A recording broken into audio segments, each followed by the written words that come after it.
Hello बच्चों, एक प्रश्न है हमारे पास कि एक ही आयाम तथा आवृत्ति की दो तरंगे एक बिंदु पर अध्यारोपित होती है। तीव्रताओं का अनुपात क्या होगा जबकि दोनों तरंगे एक ही कला में पहुंचे और दोनों तरंग π/2 कलांतर में पहुंचे। तो हमें तीव्रताओं का अनुपात बताना है क्या होगा। पहले हम बात करते हैं प्रश्न में प्रयोग होने वाली जो मुख्य अवधारणा होगी।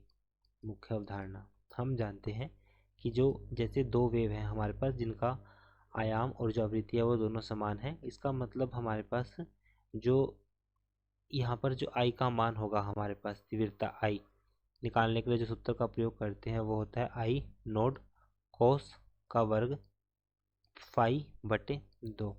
ये हमारे पास तीव्रता ज्ञात करने का सूत्र है। यदि ये कब लगाएंगे, यदि हमारे पास दोनों आयाम का मान, यदि दो तरंगों का मान समान है, यदि दो तरंगों का मान समान है,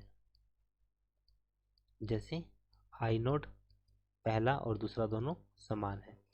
तो यहाँ पे देखते हैं कि जैसे आयाम और आवृत्ति दोनों की तरंगे एक बिंदु पर अध्यारोपित होती है, तीव्रताओं का अनुपात क्या होगा जबकि दोनों तरंगे एक ही कला में पहुंचे, दोनों तरंग π/2 कलांतर से पहुंचे। तो यहाँ पे आई बराबर है आई नोड, ये आएगा मान कोस का वर्ग। यदि पहले में हमारे पास क्या है, दोनों में एक ही, दोनों तरंगे एक ही कला में, एक ही कला में,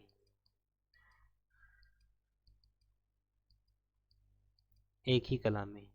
तो आई बराबर है आई नोड कोस का वर्ग, यहाँ पर आएगा 0 तो मान आएगा हमारे पास कोस 0 का मान 1, तो ये मान आएगा हमारे पास आई नोड। समीकरण नंबर 1 बन गया। दूसरा हमारे पास आएगा आई बराबर है आई नोड कोस का वर्ग 90 डिग्री। 90 का मान कितना होता है 0, तो ये मान आ जाएगा हमारे पास /2 था, तो 90/2 45 डिग्री होगा, क्योंकि 90/2 हम यहाँ पर करेंगे 45 डिग्री। तो ये मान आएगा आई नोड कोस 45 मतलब बटे में 2 हो जाएगा, आई नोड बटे 2।